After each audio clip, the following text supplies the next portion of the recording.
여러분 제가 아주 오래 전 예전 교회에서 있었던 일인데요. 그 교회 토요 새벽 기도회가 끝나면 어떻게 이렇게 시간을 잘 알고 한 홈레스 형제가 교회 앞에서 집을 귀가하는 성도들에게 이렇게 돈을 요구하는 그런 일이 있었답니다.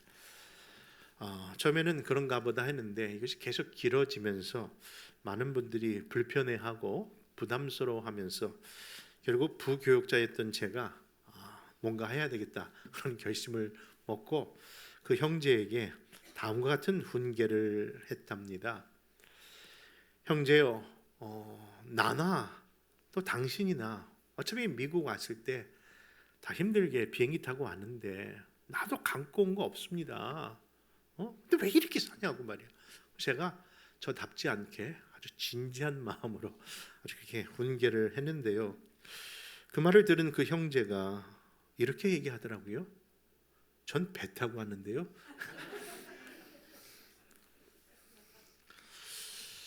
그때 알았습니다. 모든 이민자들이 다 비행기 타고 오는 것이 아니구나. 여러분, 그렇습니다. 미국에 올 때 그런 다양한 방법으로 이 땅을 밟듯이 하나님 나라의 이 부르심도 또한 그런 다양한 방법의 부르심이 있다는 것 한번 생각해 보고자 하는 겁니다. 여러분 생각해 보십시오. 어떤 분들은요, 그 어머니 뱃속에서부터 부르심을 받은 모태신앙들이 있습니다.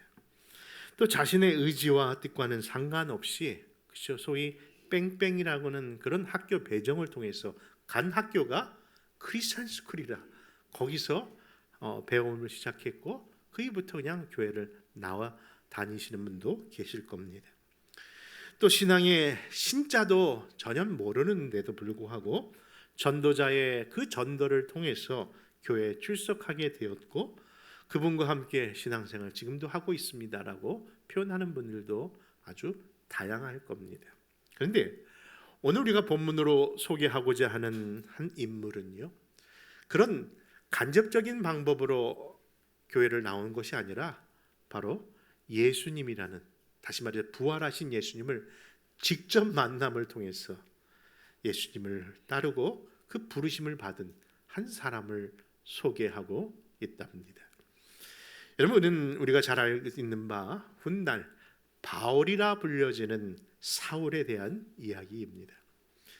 여러분 지난주에도 그런 말씀을 드렸습니다마는 사도행전 7장의 스데반 순교의 사건이 교회 역사에 큰 장을 여는 계기가 되었는데 그 전까지도 교회 중심적이고 또 공동체 중심적이던 그런 교회의 모습이 이제 구체적으로 성령의 임하심과 함께 개인의 사역 속에 개인의 이름이 등장하고 개인의 복음을 받아내는 놀라운 삶의 현장이 이루어지지 않습니까? 그 일에 가장 중추적인 역할을 했던 스데반 집사가 다른 얘기가 아니라 예수님이 누구신가, 그분이 어떤 분이신가에 대한 이야기 설교 한마디 했다가 결국 사람들에 의해서 돌에 맞아 죽게 되었는데요. 그 돌에 맞아 죽는 현장에 다른 사람이 아닌 방금 이야기하고자 하는 그 사울이라는 청년이 그 앞에 있었고 그 앞에 그냥 단순한 목격자로 있었던 것이 아니라 그 모든 사람들이 돌을 제치는 자의 거치장스러운 그 외투를 그의 발의 앞에 두었다는 것으로 추측해 볼 때 그는 결코 그 일에 무관한 자가 아니라 주도자가 아니었을까 하는 그런 이야기를 드렸습니다. 여러분 그 본문을 우리는 상고하듯이 오늘 주어진 이 사도행전 9장 1절과 2절도 사울의 그런 상태를 이렇게 표현합니다. 같이 한번 읽겠습니다. 사도행전 9장 1절과 2절입니다. 1절과 2절 같이 하자 있습니다. 시작. 사울이 주의 제자들에 대하여 여전히 위협과 살기가 등등하여 대제사장에게 가서 디메섹 여러 회당에 가져갈 공문을 청하니 이는 만일 그 도를 따른 사람을 만나면 남녀를 막론하고 결박하여 예루살렘으로 잡아오려 함이라. 그렇습니다. 소위 예수쟁이라고 불려지는 기독교인들을 향하여 지금 그 복음이 결국은 그들에게 어려움을 당치자 예루살렘에 있던 성도들이 어디까지요? 그 예루살렘에서 250km나 더 떨어진 저 북동쪽으로 피난을 가는데 그곳이 바로 현재의 시리아라고 하는 나라이고요. 그 다메섹이라는 곳에 숨어 지내는데 그곳 사람들까지도 잡아내겠다는 그런 의지를 가지고 이 사울이요, 바로 대제사장들이 받아든 그 공문을 들고 그곳으로 달려가는 모습을 성경은 지금 이야기하고 있는 겁니다. 그런데 여러분, 그런 그를 바로 우리 예수님께서 그 가는 다메섹 도상에서 그를 직접 부르셨다는 이야기입니다. 여러분, 사실 이 본문의 말씀을 이렇게 우리가 묵상하고 또 설교를 듣고 또 이것을 공부하다 보면요, 항상 그 앞에 붙는 타이틀이 하나 있습니다. 이게 뭐냐면은 바로 바울의 회심이라는 타이틀입니다. 이때 바울이 변화됐다는 거예요. 그런데 변화는 맞는데 아무리 찾아봐도 회심이라고 하는 말이 어울리는 내용들은 없지 않습니까? 여러분, 우리가 많은 사람들이 그런 이야기를 합니다. 사울이 뭐 됐다? 바울 됐다. 마치 야곱이 이스라엘 된 것처럼, 그렇죠? 그 이름의 계명을 통해서 그가 회심의 모습을 증거한다고 하지만요, 엄밀히 본다면요, 사울이 바울 된 거 아닙니다. 원래 사울의 이름은 사울도 있고 바울도 있었던 사람입니다. 왜냐하면 바울이라는 이름은 로마식 이름이거든요. 그러니까 로마의 이름을 어릴 때부터 갖고 있었던 것이죠. 왜냐하면 그가 태어난 곳이 이방인이었고 이민자의 삶이었기 때문에, 마치 저도 제 이름이 아무개이지만은 사람들은 저를 존이라고 부릅니다. 왜냐하면 이민자가 삶을 살고 있기 때문에. 바로 그와 같은 의미에서 사울이 바울 됐다는 회심이라는 단어는 어울리는 표현은 아닙니다. 그런데 결국 이 사실로만 봐서도 사울이 스스로 회심하여 예수를 믿었다는 표현은 전혀 없는 겁니다. 그러니 이 내용의 모든 변화의 역사는 사울에게서 찾아볼 것이 아니라 전적인 누구의 역사? 성자 예수 그리스도의 부르심의 역사라는 것을 우리는 기억해야 되는 것이죠. 그런 서론적 배경을 통해서 사울아 사울아 부르시는 그 예수님이라는 제목을 통해서 오늘도 몇 가지 교훈을 나누겠습니다. 첫째, 여러분, 우리 예수님은요, 우리 교회와 그리고 그 교회된 성도들을 정말 사랑하시는 분이심을 믿으시기 바랍니다. 오늘 본문 3절과 4절 같이 찾아 있습니다. 시작. 사울이 길을 가다가 다메섹에 가까이 이르더니 호련히 하늘로부터 빛이 그를 둘러 비추는지라. 땅에 엎드려짐에 소리가 있어 이르시되 사울아 사울아 내가 어찌하여 나를 박해하느냐 하시거늘. 여러분, 방금 읽으신 바와 같이 지금 사울이라는 그 청년은요, 위협과 살기가 아주 등등하여 예수를 믿는 자를 결박하겠다는 그런 의지 안에, 심지어는 대제사장의 공문까지 들고 타국인 시리아까지 가서 그 일을 행하려고 지금 다메섹으로 가고 있는 길이었습니다. 그런데 그 길가에서 누구를 만났다고요? 그냥 예수님이 아니라 부활하신 예수님을 만난 겁니다. 그런데 그 부활하신 예수님이 그를 부르시는 사건 속에 뭐라고 얘기하냐고요? 사울아 사울아. 그렇게 그 이름을 알고, 그리고 그 사람의 이름을 몇 번? 또 3번이라고 하시는데 네, 2번 부르십니다. 여러분, 사울아 사울아 2번 부르셨지 않습니까?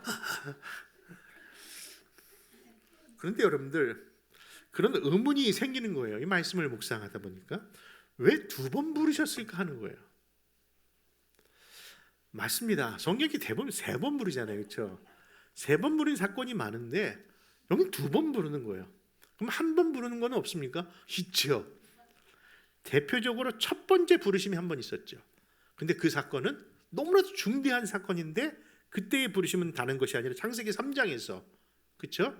하나님의 그 아들인, 최초의 아들인 인류의 조상 아담이 하나님의 말씀에 불순종하고 그 죄가 견디지 못하여 나무 뒤에 숨었을 때 그의 이름을 부르십니다. 어떻게 부르셨습니까? 아담아, 내가 어디 있느냐. 그렇죠? 그때 이런 중대한 사건에 분명히 아담아, 아담아, 아담아 3번 아닙니다. 아담아, 아담아 2번 아닙니다. 몇 번 불렀다고요? 딱 한 번 부르셨어요. 아니 이렇게 사건 속에서는 한 번 부르셨는데 지금 사울은 몇 번 부르셨다고요? 2번 부르셨다고 말씀하는 겁니다.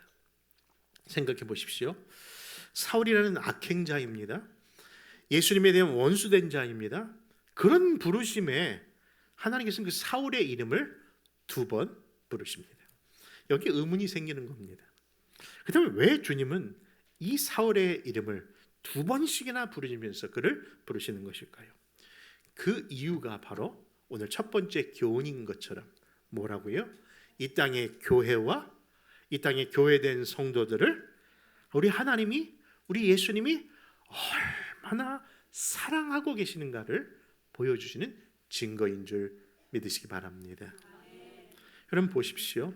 사실 사울이라는 청년이 예수님을 직접 박해하거나 예수님을 직접 핍박한 적은 없습니다. 그렇지 않습니까? 예수님을 직접 뭘 한 자는 아닙니다. 그런데 사울이 핍박했던 그 사람들을, 그 백성들을 예수님은 어떻게 생각하셨다고요? 그들의 핍박이 누구의 핍박이다? 나를 향한 핍박이라고 여기셨다는 겁니다. 왜 이것을 이렇게 동일시 여길 수 있으셨을까요? 그것은 늘 우리가 성경에서 말씀하고 있고 예수님께서 얘기하신 것처럼, 그렇죠, 이 땅의 교회는 누구의 몸이시라고요? 그리스도의 몸이시고 그 몸의 머리가 예수님이시고 온 성도들은 그분의 지체라고 말씀하시면서 우리가 하나임을 드러내는 증거로 이 말씀이 의미하기 때문에, 사랑하는 성도 여러분, 그만큼 우리 예수님께서 이 땅의 교회와 성도들을 귀히 여기심을 믿으시기 바랍니다. 사실 성경이 이같이 반복되는 이름의 일들이요, 사실 성경이 몇 군데 나옵니다. 우리가 모세를 부르셨을 때도 이름을 2번 부르셨고요, 다윗을 부르실 때도 2번 부르십니다. 그런데 대표적으로 2번 부르던 첫 번째 사건은요, 아마 우리가 잘 알고 있는 대표적인, 그쵸, 다른 것이 아니라 바로 우리 아브라함을 부르시는 사건 속에서 나타나지 않을까요? 여러분 그렇습니다. 바로 그 일을 통해서 우리 예수님께서 보여주고 시작하시는 그 뜻의 의미가 그 안에 있음을 보기 때문입니다. 여러분 보십시오. 믿음의 조상 아브라함이 모리아 산에서 그 아들 독자 이삭을 번제물로 드리려 할 때에 그를 향하여 몇 번 부르셨죠? 아브라함아, 아브라함아 2번 부르시지 않았습니까? 그때 상황을 한번 찾아볼까요? 한번 우리 찾습니다. 창세기 22장 9절에서 12절입니다. 시작. 하나님이 그에게 일러주신 곳에 이른지라 이에 아브라함이 그곳에 제단을 쌓고 나무를 벌려놓고 그의 아들 이삭을 결박하여 제단 나무 위에 놓고 손을 내밀어 칼을 잡고 그 아들을 잡으려 하니 여호와의 사자가 하늘에서부터 그를 불러 이르시되 아브라함아 아브라함아 하시는지라 아브라함이 이르되 내가 여기 있나이다 하매 사자가 이르시되 그 아이에게 내 손을 대지 말고 그에게 아무 일도 하지 말라 내가 내 아들 내 독자까지도 내게 아끼지 아니하였으니 내가 이제야 내가 하나님을 경외하는 줄을 아노라. 여러분 방금 읽으신 것처럼 아브라함을 부르시는 그 2번의 부르시면은 분명히 우리가 이어서 본다면요, 그 내용은 공통적인 내용인데 지금 상황이 무슨 상황이다? 극박한 상황이라는 것을 이야기할 때에 2번 부르셨다는 의미를 이해하실 겁니다. 그렇죠? 지금 그것을 멈추지 아니하면은 안 되는 일이기 때문에 아주 급하게 아브라함아 아브라함아 부르시면서 그 아들 이삭에 손대지 말라고 하셨던 그 천사의 음성을 통한 하나님의 말씀이었던 것이죠. 그런데 그런 의미와 함께 또 다른 2번을 부르시는 의미가 있다는 겁니다. 여러분 그것이 무엇일까요? 그것은 바로 그 부르심에 대한 확실성의 증거로 삼으시고자 하는 겁니다. 너무 거창한 말을 너무 멋있게 했더니 못 알아듣시는 것 같아서 다시 한번 설명해 드립니다. 여러분 우리가 증인을 세울 때 그렇죠? 몇 사람을 요구합니까? 최소한 2, 3사람을 요구합니다. 내가 봤어요. 내가 당했어요. 내가 그 자리에 있었어요. 아무리 내가 얘기해도 증인은 내가 스스로는 될 수 없습니다. 누군가가 또 한 사람의 2 이상의 사람이 있어야 증인이 될 수 있습니다. 그래서 여러분 3이라는 숫자는 성부, 성자, 성령 삼일체 하나님이고 또 7이라는 숫자가 하나님의 완전 숫자라고 기억해야 되는 것처럼 2이라는 숫자의 의미는 무슨 수인고 하니 증거의 수라고 하는 겁니다. 증거의 수 또는 증인의 수. 여러분 그렇습니다. 바로 우리 성경에서 말씀하고 있는 2번의 부르심 속에는 바로 긴급한 상황을 이야기하면서도 불구하고 이를 통해서 확실히 증거하는 것에 대한 이야기를 하기 위함이라는 사실입니다. 여러분 예를 들어서 우리가 계약 관계에서 서류를 작성해 놓고 서로 사인을 해도요 그냥 그 사인 한 장으로는 이 문제가 해결되지 않습니다. 반드시 뭐 해야 돼요? 그것을 카피해야 되고 복사해야 합니다. 그래서 2장을 만들어 서로 나눠 가져야 이것이 이 계약의 확실성이 확인되는 것처럼 지금 하나님께서 그 부르심에 2번의 이름을 부르신다는 것은 분명 확실히 그에게 증거될 것이 있다는 것을 의미하면서 아브라함을 부르셨고 지금 사울을 부르신 겁니다. 여러분 아브라함을 부르셔서 바로 그 일의 긴박성과 확실성이 무엇이었을까요? 그것은 다른 것이 아니라 그 모리아 산의 그 사건이 결국 훗날 뭐에 대한 예표임을 바로 갈보리 십자가의 예수님의 대속의 사건임을 확실하게 증거하기 위함으로 아브라함을 부르신 줄 믿는 겁니다. 이처럼 사울의 이름을 2번씩 부름 속에서도 무엇을 증거하는 것일까요? 그렇죠. 이 땅에 비록 땅을 밟고 있는 이 땅의 교회와 그 교회된 성도들이 그런 어려움과 고통이 있을지라도 여전히 하나님께서 이 교회를 자기의 백성들을 붙드시고 반드시 주의 날까지 인도하신다는 하나님의 그 보존의 은혜의 역사가 있음을 의미하는데 믿으시면 나같이 아멘 하시기 바랍니다. 그러면 사랑하는 성도 여러분 비록 우리가 제약된 이 땅에서 힘들고 어려운 시험 가운데 있을지라도요 여전히 우리 예수님의 관심과 보호하심이 이 땅의 교회를 통해서 나타낸다는 것을 기억하시면서 어떻게 사랑하시나요? 십자가에 죽기까지 하신 그 사랑을 바라보며 믿음으로 끝까지 승리하시는 저와 여러분 되시기를 축원합니다. 2번째 주시는 교훈은요 오직 예수의 이름만 높이기 위하여 부르셨다는 겁니다. 우리 5절과 7절 말씀 한번 같이 한번 읽을까요? 시작. 대답하되 주여 누구시니까 이르시되 나는 내가 박해하는 예수라. 너는 일어나 시내로 들어가라. 내가 행할 것을 내게 이를 자가 있느니라 하시니 같이 가던 사람들은 소리만 듣고 아무도 보지 못하며 말을 못하고 서 있더라. 여러분 지금 다메섹 도상으로 가는 길에 빛 대신 그 예수님을 만나는 순간 이 사울은 눈이 멀었고 엎드러지면서 자복합니다. 그런데 그 자복의 현장 속에서 그의 말이 뭐라고 하는 거 아니? 바로 주여라고 외치는 겁니다. 여러분 이 순간의 본문을 가지고 많은 신학자들이 싸움이 일어났어요. 왜냐하면 신학적 논리가 다르기 때문입니다. 왜 그 다른 논리가 일어납니까? 과연 이 순간 사울이 예수님을 향하여 주라 고백했기 때문에 그는 진짜 예수 믿는 사람으로 변한 거 아니냐라는 그 회심의 사건을 그 순간으로 본다는 이야기입니다. 그러나 여러분 사실 저도 이 말씀을 이렇게 묵상하면서 생각해 보니까요. 결코 이 사울이 비록 주라고 고백했지만은 그 주라는 고백이 우리가 예수는 나의 주시요 하나님의 아들이시라는 그런 고백 속의 표현은 아니라는 사실에 더 중심이 간다는 겁니다. 여러분 그렇습니다. 사실 사울을 생각해 보십시오. 그 전까지 예수를 주로 고백하는 사람들을 잡으러 다닌 사람이잖아요.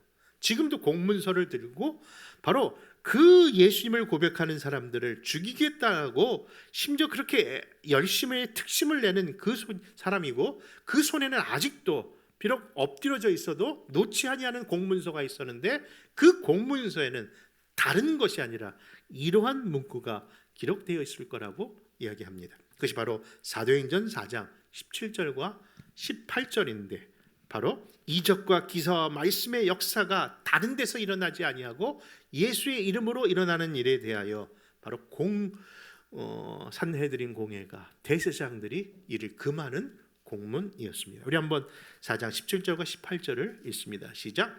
이것이 민간에 덮어지지 못하게 저희를 위협하여 이후에는 이름으로 아무에게도 말하지 말게 하자 하고 그를 불러 경계하여 도무지 예수님의 이름으로 말하지도 말고 가르치지도 말라 하니. 아멘.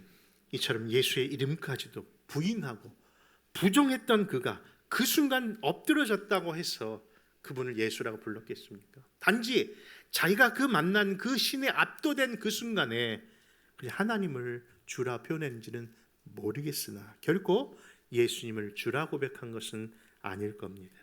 그런데 그의 변화의 역사의 놀람의 사건은 그 다음에 이루어집니다. 무엇입니까? 바로 다메섹 도상에서 만난 신적 임재 속에 당신이 도대체 누구십니까? 라는 질문 속에 대답이 바로 그를 더 놀라게 했던 겁니다. 여러분, 그 대답은 무엇입니까? 바로 나는 네가 핍박하는 그 예수라.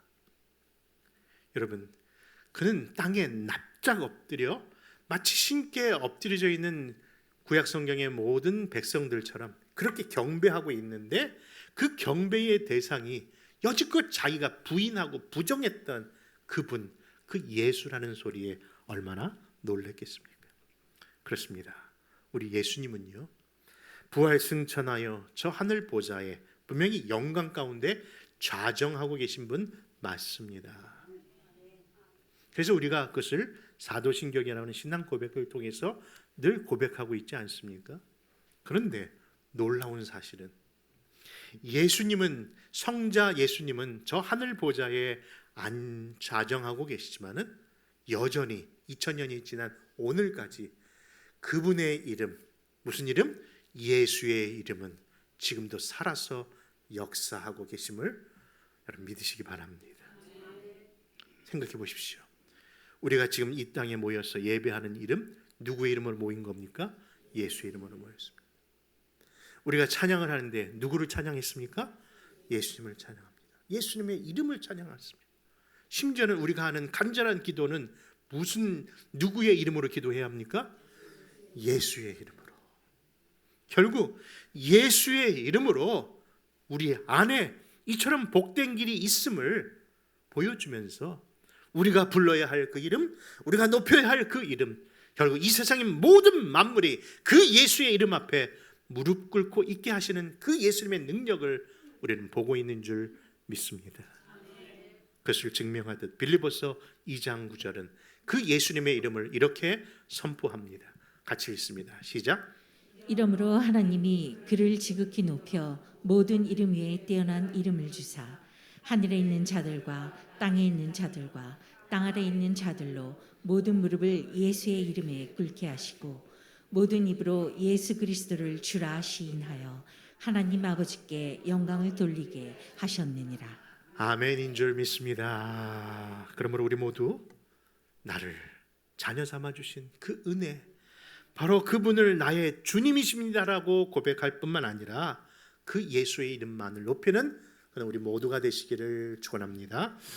마지막으로 주시는 교훈은요, 바로 예수님의 부르심 속에 우리의 변화된 삶을 통하여 그분의 이름을 증언하는, 그 예수의 이름을 증언하는 자 되자는 겁니다. 우리 한번 사도행전 9장 8절과 9절 말씀 한번 같이 한번 또 읽어볼까요? 시작. 사울이 이 땅에서 일어나 눈을 떴으나 아무것도 보지 못하고 사람의 손에 끌려 다메섹으로 들어가서 사흘 동안 보지 못하고 먹지도 마시지도 아니하니라. 아멘. 여러분, 우리가 9장을 1절부터 읽어오면서 1절과 2절에서의 사울과 지금 8절과 9절의 사울의 모습은 아니 너무나도 달라도 이렇게 다를 수 있을까? 그 전만 해도 그렇게 살기가 등등하여 모든 사람들을 다 잡아먹을 것 같이 보이던 그가 지금은 앞도 보지 못하고 사방도 구별하지 못해서 어떻게 해요? 사람들의 손에 끌려가야만 걷는 그 모습 속에 정말 하나님께서 정말 건드리시면은 이렇게 변할 수밖에 없구나라는 것을 보게 되는 겁니다. 그러니 정말 예수님의 만남은 before, after처럼 분명한 변화의 역사를 경험할 수밖에 없구나. 여러분, 그런 급격한 변화에 대하여 이 사울의 변화를 오늘 본문으로 삼은 9장 20절과 20절은 이렇게까지 달라졌음을 보게 되는데요. 여러분, 어떤 모습인지 한번 천천히 한번 읽어볼까요? 좀 천천히 읽어주시기 바랍니다. 시작. 사울이 다메섹에 있는 제자들과 함께 며칠 있을새 즉시로 각 회당에서 예수가 하나님의 아들이심을 전파하니 듣는 사람이 다 놀라 말하되 이 사람이 예루살렘에서 이 이름을 부르는 사람을 멸하던 자가 아니냐. 여기 온 것도 그들을 결박하여 대제사장들에게 끌고 가고자 함이 아니냐 하더라. 사울은 힘을 더 얻어 예수를 그리스도라 증인하여 다메섹에 사는 유대인들을 당혹하게 하니라. 여러분, 놀라운 변화입니다. 예수를 믿는 자를 잡으러 다니던 자가 도리어 그 예수님을 증언하며 증거하는 자가 되는 변화를 보기 때문입니다. 여러분, 결국 다메섹 도상에 가는 길이었지만은 예수님을 만나는 사람마다 이런 변화가 나타남을 여러분 우리가 다 알지 않습니까? 그런 사람들이 성경에 바로 믿음의 증거자라고 하는 증거인들입니다. 그런데 여러분, 정말 우리도 이 사실을 한번 생각해 본다면 정말 우리가 내 안에 예수님을 만났다라고 하는 말은 하는데 정말 우리가 만난 사람이 맞는가? 여러분, 나는 그렇게 생각할지 모르나? 왜 내 집사람은 그렇게 생각하지 않을까요? 내 남편은 그렇게 생각하지 않을까요? 왜 내 자녀들은 그런 생각을 할까요? 아니 내 부모들은 왜 아직도 모르겠다고 얘기하는 것일까요? 여러분, 엄밀히 본다면 우리 안에 정말 예수님을 진짜 만난 자의 삶의 태도를 못 보여주고 있기 때문은 아닌가 하는 겁니다. 여러분, 지난주에도 살짝 말씀드렸지만은 이순신 장군처럼 신앙생활하지 마십시오. 홍길동처럼 신앙생활하지 마십시오. 그렇죠? 나의 아버지를 나의 아버지라 부르지 못하는 홍길동처럼, 나의 형제를 형제라 부르지 못하는 홍길동처럼, 여러분 그리스도가 내 주라고 고백하지 못하는 왜 그런 신앙을 하십니까? 왜 내 신앙을 사람들에게 알리지 말라고 하는 식으로 이순신 장군 신앙을 하십니까? 여러분, 우리는 분명히 하나님의 자녀이고 믿음의 사람인 것을 내 말이 아니라 삶으로 드러내야 될 하나님의 백성인 줄 믿는 겁니다. 여러분, 우리가 자체가 빛이요 소금이기 때문에 소금이 되라 하지 않으셨고 소금, 빛이다라고 하셨잖아요. 아닌 것을 하라고 하는 것이 아니라 바로 우리가 이기 때문에 우리가 나가고 우리가 존재하는 곳마다 빛이고 또 소금의 역할을 아니할 수가 없는 것이지요. 여러분, 하나님의 음성이 들립니다. 여러분, 우리 인생의 주인이 정말 바뀌셨다면 어떻게 아직도 옛날 방법, 옛날 모습대로 살 수 있는 것일까요? 다시금 늘 생각해 봅니다. 이렇게 살면 안 되겠구나. 이렇게 살면 안 되겠구나. 말로 예수님 올 날이 얼마나 안 냈다고 말만 할 것이 아니라 정말 이렇게 살면 안 되겠구나. 여러분, 이것이 사도행전을 우리가 성령 행전이라고 믿고 그 사도행전 29장의 삶을 살아가겠다고 다짐하는 사람들의 삶의 바른 태도적인 그런 소원의 표현이 아닐까요? 그러므로 사울아 사울아 긴급하게 부르시는 그 음성이 바로 나의 이름을 부르시는 음성인 줄 믿으시고 우리도 그 부르심에 자복하고 그분을 나의 주로 고백할 뿐만 아니라 나의 변화되는 삶, 예수 그리스도를 닮아가는 삶을 통해서 땅끝까지 가는 선교적 사명은 못한다 할지라도 내 가정에서, 내 직장에서, 내 삶의 터전에서 내가 그 그리스도를 따르는 믿음의 사람임을 드러내는 그런 부르심에 합당한 교회와 가정과 성도들이 되시기를 축원합니다.